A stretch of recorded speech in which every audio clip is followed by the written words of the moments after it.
Fantasio, ce reportage sans le soufre.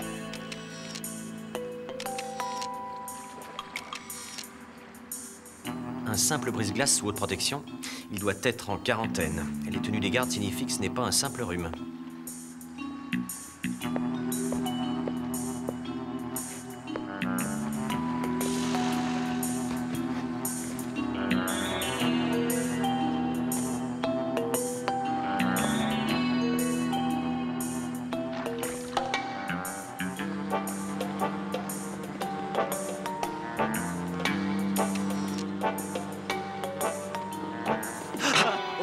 Ne me touchez pas, surtout ne me touchez pas, je suis malade, je me suis échappé de ce navire. Surtout ne dites rien, ne me livrez pas à la police. Une seule personne au monde pourrait encore me venir en aide.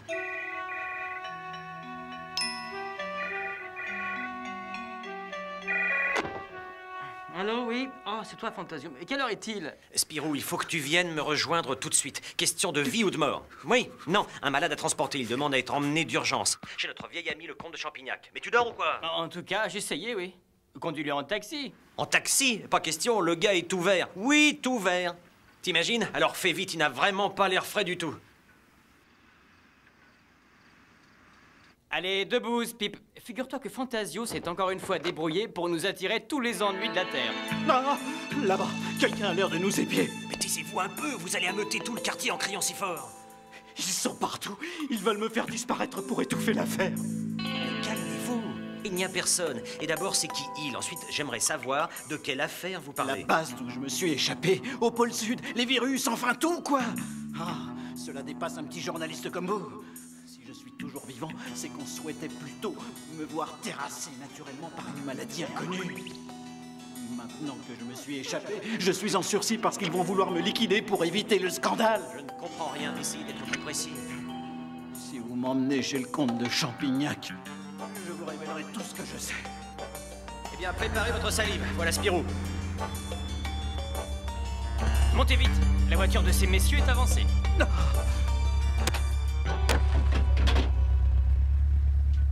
Ici Sécurité Secours. Notre standard est momentanément encombré. Veuillez faire patienter vos agresseurs. Je répète, ici Sécurité Secours. Notre standard est momentanément...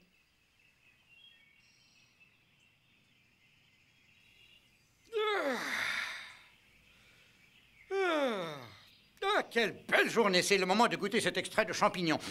Quel parfum délicat. Un peu de sport me serait salutaire. C'est qu'on se rouille vite une fois passé les 75 ans. Une, deux. Youp. Une, deux. Ah, pas mal les jambes. Voyons les muscles des bras à présent. Youp. J'ai pourtant l'impression que ce produit présente, disons, certains inconvénients. J'ai dû faire une erreur dans le dosage de la formule. Sabre de bois, Spirou, Fantasio, quel bon vent vous amène de si bonne heure? Quel poil! Et vous avez amené votre grenouille? Serre-moi de la papate. Monsieur le comte, nous avons avec nous un malade assez particulier. C'est ce malheureux qui a insisté pour être transporté ici. Il a perdu conscience après nous avoir raconté son histoire. Sabre de bois, j'ai peur de l'avoir deviné en grande partie. Si c'est bien ce que je crains, nous sommes déjà tous contaminés. Suivez-moi au laboratoire. Là, je vous expliquerai. Monsieur le comte, ce pilier que vous transportez, êtes-vous sûr que vous ne risquez pas un tour de rein? Oh, sac à papier, mais bien sûr. J'en oubliais cette expérience. Un fortifiant à base d'extrait de champignons. Ce produit n'est pas au point. Je constate qu'il me rend étrangement distrait. Je peux me débarrasser de cette stupide colonne.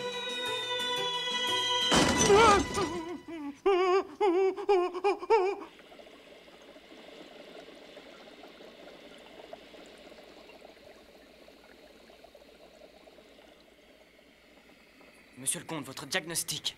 Comme je le craignais, c'est un virus, mais un virus inconnu. Nous sommes sûrement en présence d'une maladie provoquée par un petit mutant, mais dont j'ignore tout. Hein? Mutant?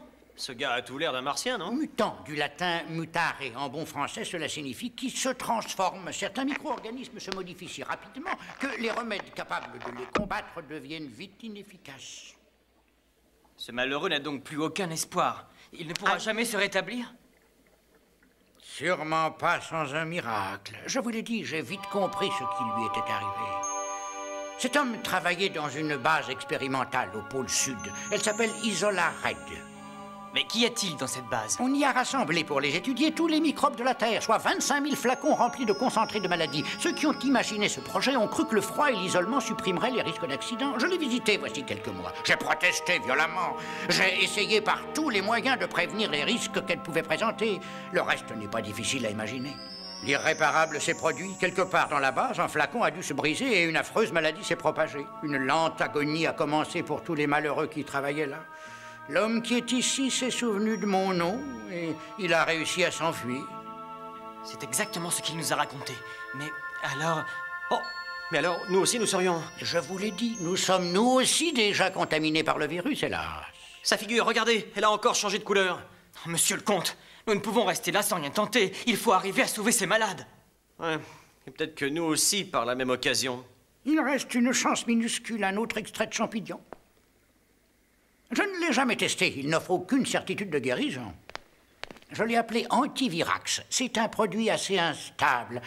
Il ne sera efficace qu'une fois mélangé à un produit toxique extrêmement rare. Il est stocké dans certains endroits du monde, comme cette base du pôle Sud. Autrement dit, il va falloir que nous nous rendions là-bas pour en donner à chaque malade.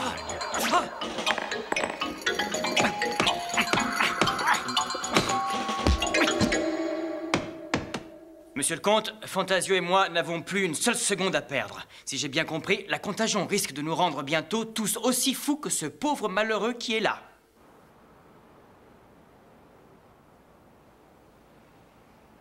Une expédition pour aller porter un remède? En ce moment, ils doivent déjà être en route. Ce Champignac est un grand scientifique. Il doit avoir des appuis. Il ira les rejoindre dans quelques jours avec La Helena. seule solution, c'était de les éliminer. Je n'avais d'ordre que pour le fugitif. On ne m'a rien dit pour les autres. Je suis riche et puissant, Franck, car je vis dans l'ombre. De nos jours, même les gens honnêtes sont à la merci d'un scandale. Alors que dire d'une franche crapule dans mon genre? Que ces stupides journalistes atteignent la base et découvrent ce qui s'est passé. Et c'en est fini de moi. Prenez tous les hommes et tout l'argent qu'il vous faudra. Éliminez Spirou et Fantasio. Je ne connais pas d'endroit plus discret que le pôle Sud. Et le vieux Champignac et Helena? Qu'en fait-on? Ils ont été contaminés, m'avez-vous dit. Si, comme nous l'avons décidé, Spirou et Fantasio disparaissent, la maladie s'occupera de tous les autres témoins gênants. Non, vite, Franck! J'en ai assez, cette histoire commence à me monter au nez!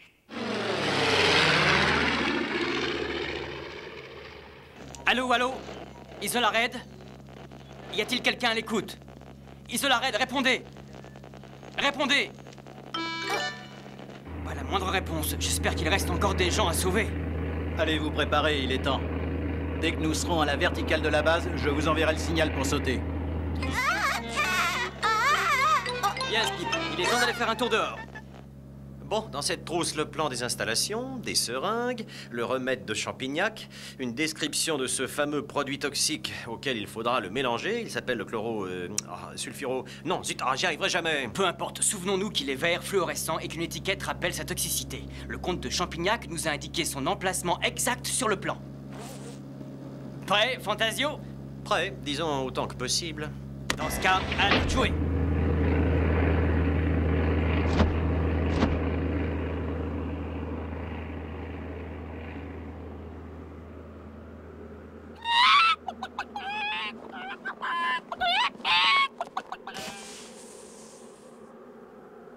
Pas de signe de vie, c'est guère rassurant.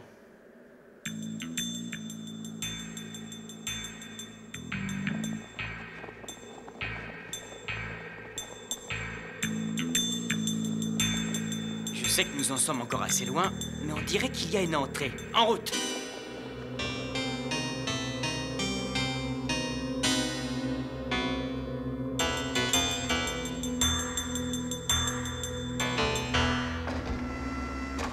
Y a quelqu'un là-dedans? Celui-ci est toujours en vie. Celui-ci aussi. Faut trouver le produit dont nous avons besoin pour les guérir. Où sommes-nous d'après le plan?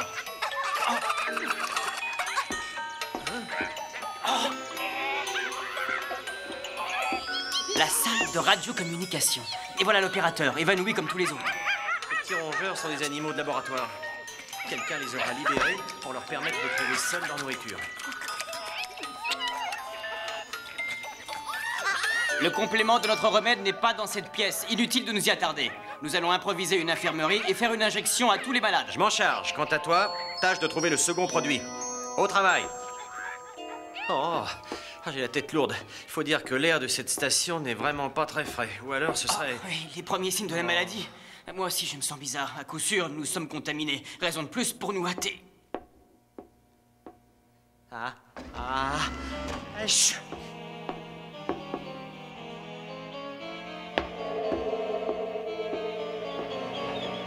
Allez, vous autres, vous savez ce qu'il vous reste à faire. Liquidez-moi tout ce qui bouge. Personne ne doit s'échapper.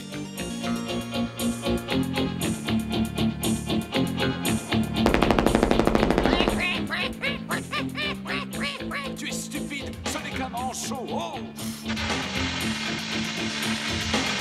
Allez-y maintenant. À présent, nous sommes certainement repérés. Trop tard, patron, ils ont réussi à nous enfermer dehors.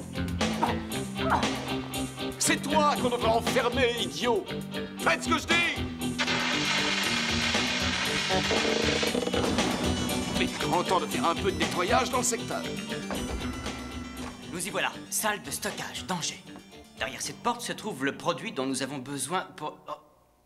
Oh non, cette porte est protégée par un code à numéros. Spirou! Spirou, par ici. Dis donc, tu n'as rien entendu? Bien sûr que si, j'ai entendu. Et d'ailleurs, je me demandais quel besoin tu avais de faire un tel vacarme. Non, mais c'était pas moi. Tous ces bruits viennent de l'extérieur. Et attends, ce n'est pas tout. Il y a lui. Faites moins d'histoire, jeune homme. Nous sommes attaqués. Demandez donc vite du secours par radio. Sinon, vous risquez vous aussi d'être mis en pièces par Franck et sa bande de brutes. Je lance tout de suite un appel. Veuillez, patron, leur radio est inutilisable. Mais qui êtes-vous, monsieur? Et qui sont ces personnes dont nous devons nous méfier? Je suis le professeur Théodore. Je suis le directeur de ce laboratoire de recherche. Je sais très bien que mon temps est compté. Bientôt le vôtre le sera également, ça ne fait aucun doute. Vous êtes malade, mais nous pouvons vous soigner. Seulement, il y a un hic. L'entrée de la salle de stockage est protégée par un code d'accès. Impossible d'obtenir quoi que ce soit. La radio est morte, je n'y comprends rien de rien. Monsieur Théodore, ce code, vous le connaissez, j'en suis sûr. Il nous le faut. Voyons, c'est 7... Un 7, d'accord. Ensuite, professeur Théodore, quels sont les autres chiffres du code? 1, oui, 7. Ensuite, 3. 1, 7, 3, bravo, la suite. 3. Ah, les trois petits cochons, prisonniers des couloirs de la station polaire. Avec Franck, le sinistre grand méchant loup dehors. L'âme damnée du grand patron. Oh la vilaine poussière. Monsieur Franck n'aime pas le désordre. Il est là dehors. Et il va nettoyer tout ça. Fini, les trois petits cochons qui en savaient trop sur l'affreux laboratoire du vilain Théodore. Pif, paf, ta ta ta ta ta ta ta ta. Mais la suite, de grâce, les chiffres par pitié. 5. 5. 5 petites minutes, maman. Encore 5 petites minutes avant de monter me coucher. J'aime tant jouer avec cette boîte de chimie. Plus tard, je serai chercheur. J'aurai un grand laboratoire. Malheureusement, ce grand rêve a tourné au cauchemar.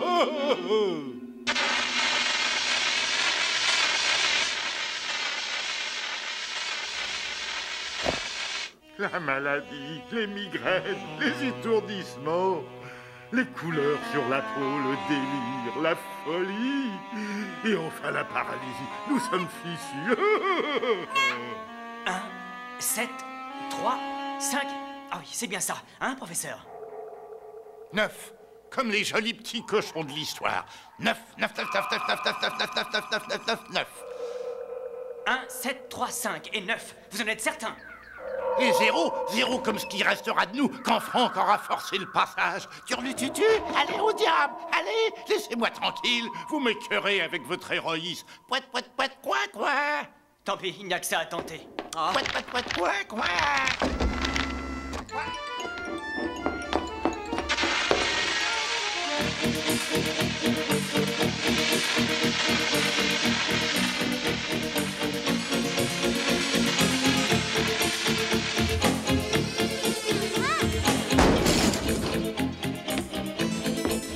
Allons-y, finissons-en, je ne veux pas de témoins.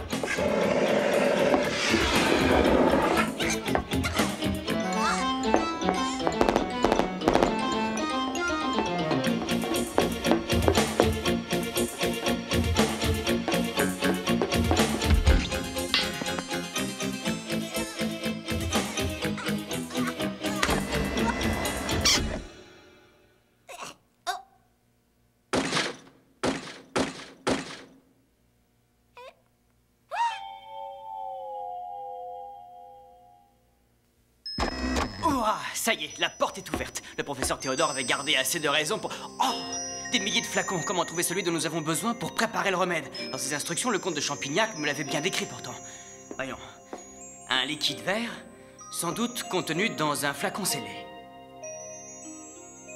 Il me faudra des jours pour mettre la main dessus, mais quelques minutes pour que Franck et ses hommes nous tombent sur le dos. Spirou, Théodore a raison, nous sommes assiégés. Fantasio, ton visage, il est vert comme ceux des malades. Tu es gravement atteint, toi aussi. Oh. Fantasio, oh, les flacons. Oh, oh non. Ah. Oh. Hey.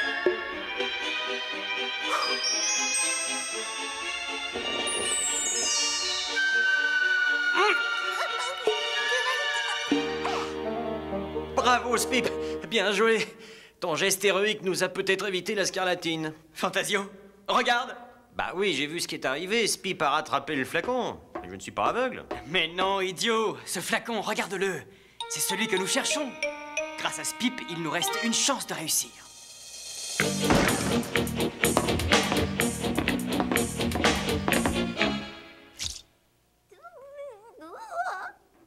Aïe!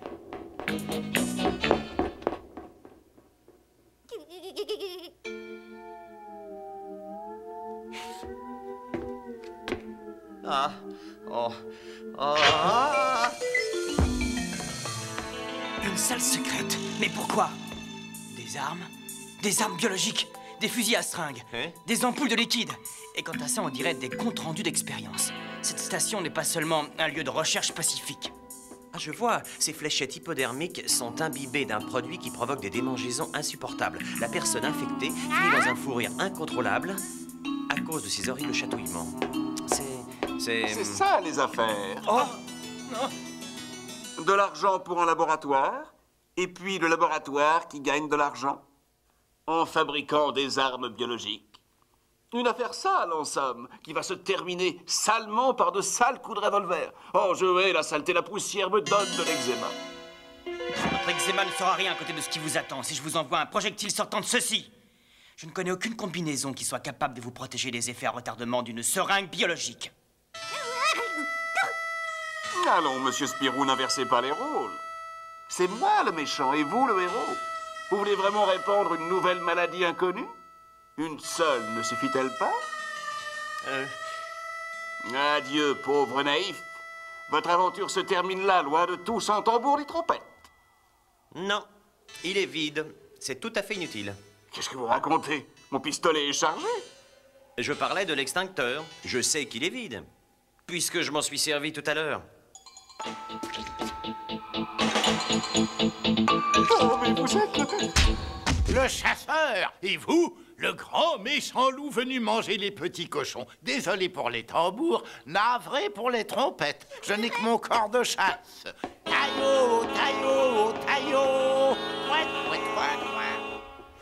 Ah, voilà le moment rêvé pour nous faire un petit discours. Surtout, soyez convaincants. Attendez, ne tirez pas. Nous changeons de plan.